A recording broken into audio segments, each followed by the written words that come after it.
नमस्कार विद्यार्थियों, आज के वीडियो में हम पुनर्जागरण, इसका अर्थ एवं इसके कारणों के बारे में अध्ययन करेंगे।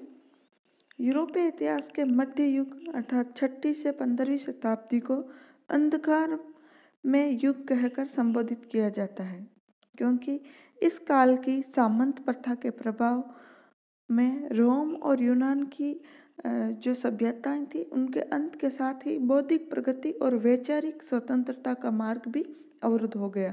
मनुष्य जीवन पर धर्म का अत्यधिक प्रभाव स्थापित हो गया और जन्म से मृत्यु तक मनुष्य जीवन धर्म के गतिहीन चक्र से जुड़ गया। पुनर्जागरण का अर्थ क्या है? पुनर्जागरण को आंग्ल भाषा या अंग्रेजी भाषा में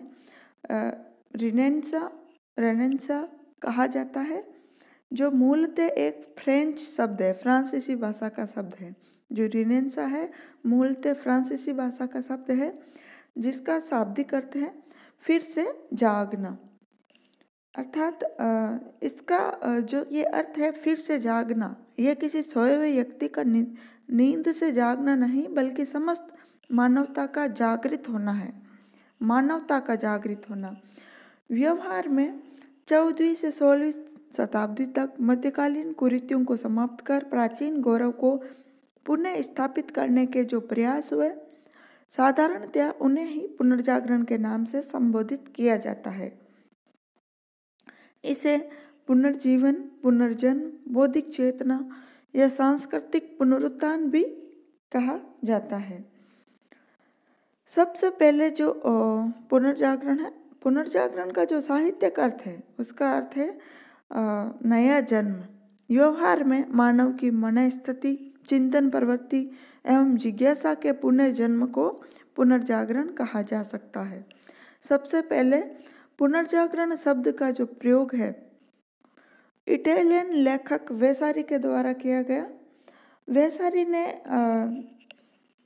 इटली के भवन निर्माण, मूर्तिकला इत्यादि के संदर्भ में पुनर्जागरण शब्द का प्रयोग करते हुए 16वीं शताब्दी में वास्तुकला, शिल्पकला आदि में आए क्रांतिकारी परिवर्तनों को रेनेसां की संज्ञा दी।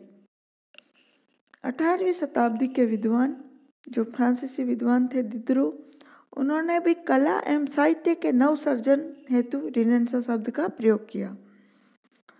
अब हम कुछ परिभाषाएं देख लेते हैं, जिससे इसका अर्थ और ज़्यादा स्पष्ट हो जाए।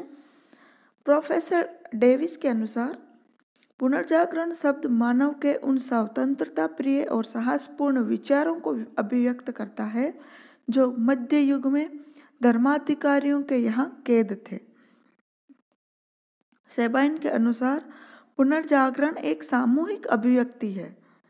पुनर्जागरण शब्द जो है ये एक सामूहिक अभिव्यक्ति है, जिसका प्रयोग मध्य युग के अंत में और आधुनिक युग के प्रारंभ में दृष्टिगोचर सभी बौद्धिक परिवर्तनों के लिए किया गया। जो समस्त बौद्धिक परिवर्तन हुए थे मध्य युग के अंत और आधुनिक युग के प्रारंभ में, उन सब के लिए सामूहिक रूप से पुनर्जागरण शब्द प्रयुक्त किया गया। प्रोफेसर हेनरी एस ल्यूकास के शब्दों में पुनर्जागरण का तात्पर्य उन महत्वपूर्ण सांस्कृतिक परिवर्तनों से है जिनका विकास 14वीं शताब्दी में इटली से प्रारंभ होकर 17वीं शताब्दी तक यूरोप के अन्य भागों में फैल गया। अर्थात ल्यूकास ने पुनर्जागरण शब्द का अर्थ सांस्कृतिक परिवर्तनों के लिए किया है। जवाहरलाल नेहरू के शब्दों में पुनर्जागरण विद्या का पुनर्जन्म, कला, विज्ञान, साहित्य और यूरोपीय भाषाओं का विकास था।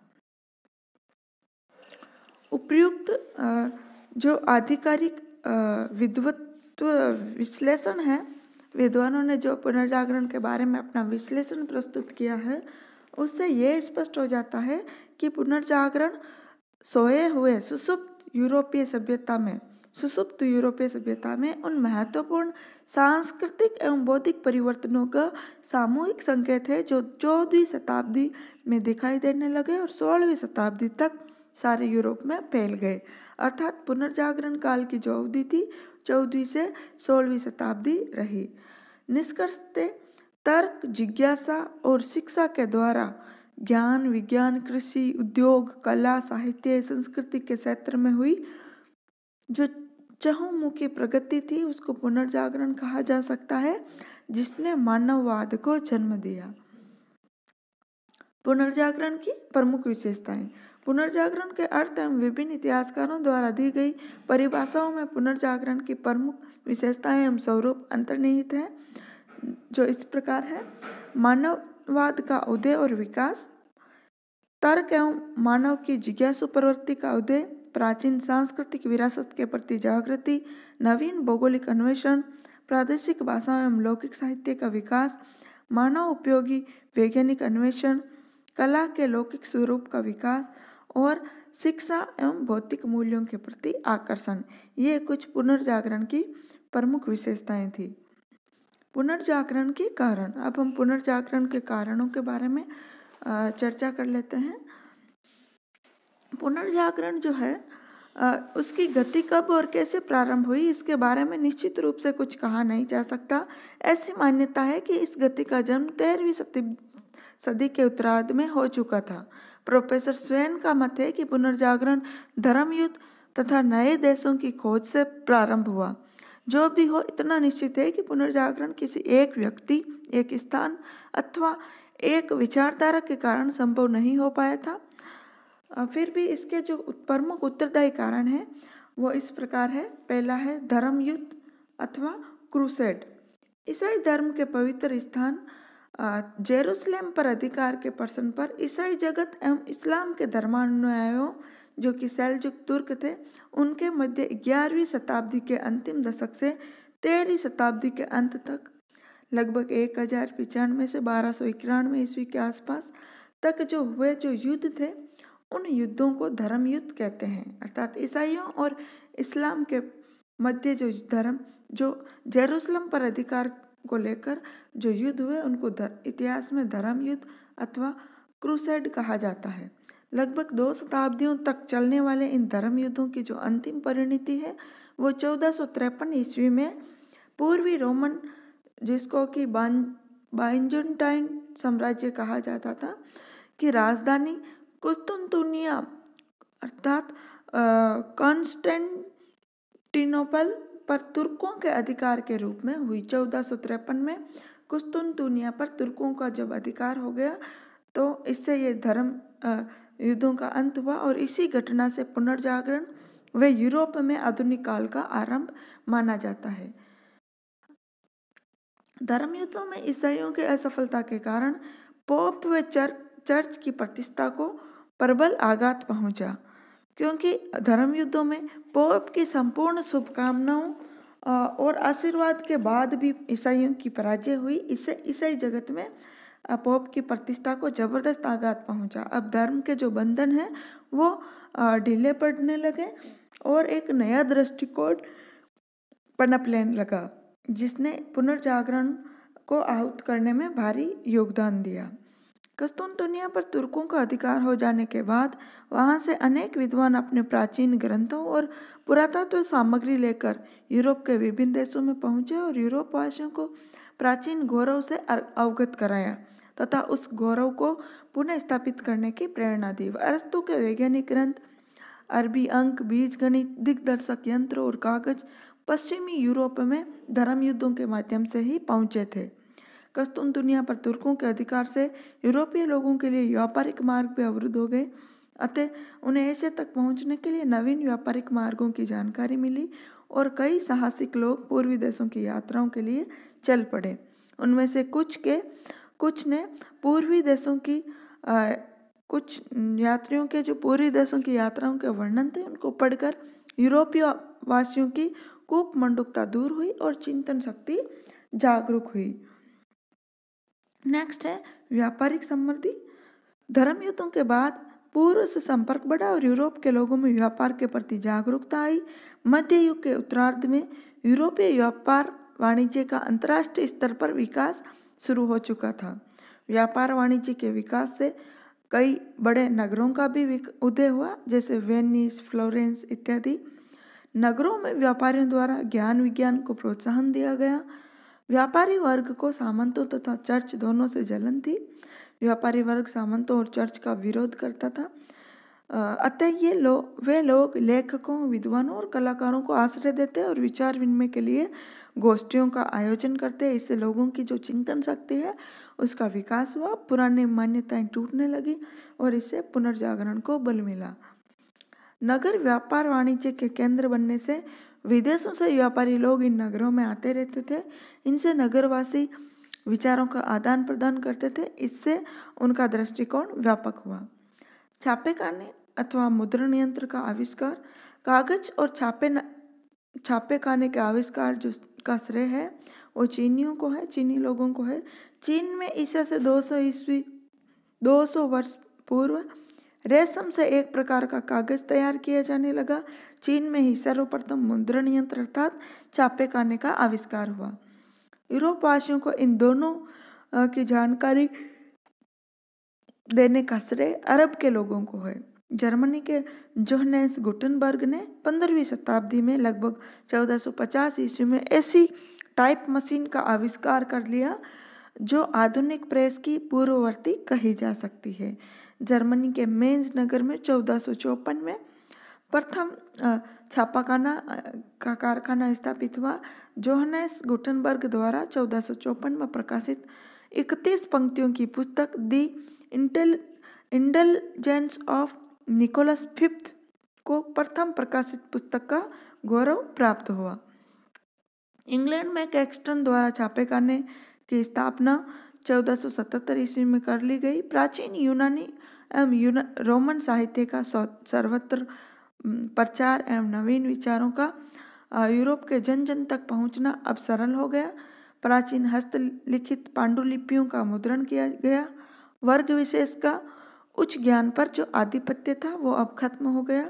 सामान्य व्यक्ति स्वयं पढ़ने लगा, जिससे चर्च पर निर्भरता समाप्त हो गई।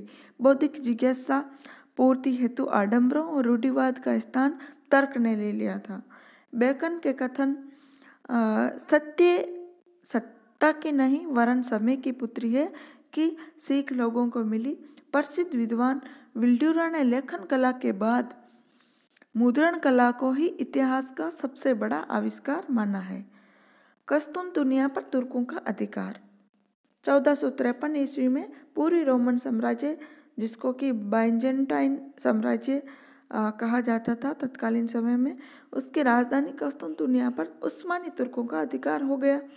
यूनानी सभ्यता व संस्कृति की प्राचीन धरोहर को संजोए जो यूनानी विद्वान वर्ग था, जो कि कस्तूनतुनिया में रह रहा था, अब जीविकोपार्जन व सुरक्षार्थ यूरोप के अन्य भागों में शरण लेने को बाध्य हो गया। ये अपने साथ प्राचीन यूनानी एवं रोमन पांडुलिपियों लेकर यूरोप के अन्य देशों में गए। यूनान एवं रोमन संस्कृतियों में परस्पर समन्वय हुआ। ज्ञान, विज्ञान एवं बौद्धिक विचारों के परस्पर समन्वय से पुनर्जागरण का उदय हुआ। कस्तूनतुनिया पर तुर्कों के अधिकार के अन्य परिणामों के संबंध में बात करें तो यूरोप से पूर्वी देशों को जाने वाले स्थल मार्ग पर अब तुर्कों का अधिकार हो गया। फलस्वरूप यूरोप का पूर्वी देशों के साथ जो व्यापार था वो ठप हो गया। अतः यूरोप वासियों ने पूर्वी देशों के जल मार्गों को खोज निकालने अर्थात नवीन वैकल्पिक मार्ग का खोजने का प्रयत्न शुरू किया और इसी प्रयास से अमेरिका की खोज हुई। भारत आदि देशों का जल मार्ग ढूंढा जा सका। नेक्स्ट है शिक्षा का प्रसार।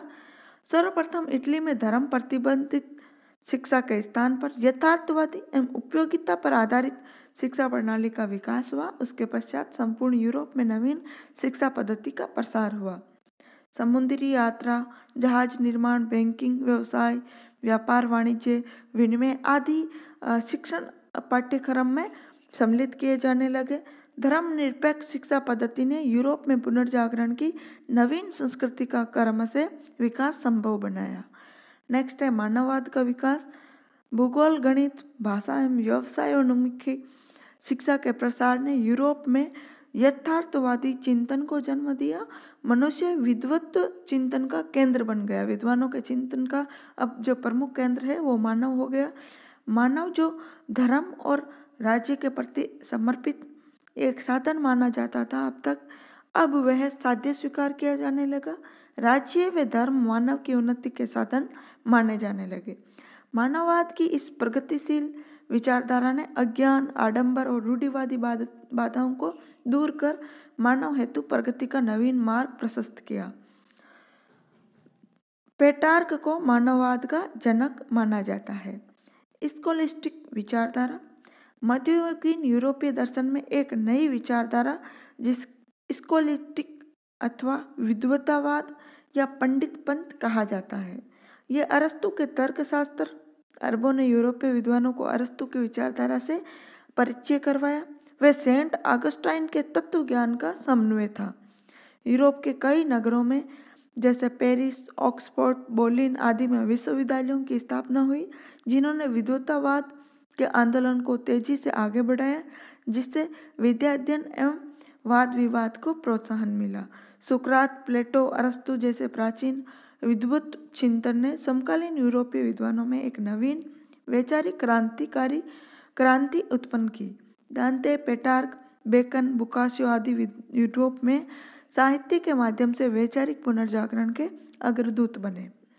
भौगोलिक अन्वेषण एवं वैज्ञानिक आविष्कार। दिशा दिग्दर्शक यंत्र, जिसे कुतुबनुमा कहा जाता है, चीन से आए मंगोलों ने यूरोप के वैज्ञानिकों तक पहुंचाया। कुतुबनुमा की सहायता से नवीन जल एवं स्थल मार्गों की निरंतर खोज से नई दुनिया के साथ यूरोप का संपर्क बढ़ा।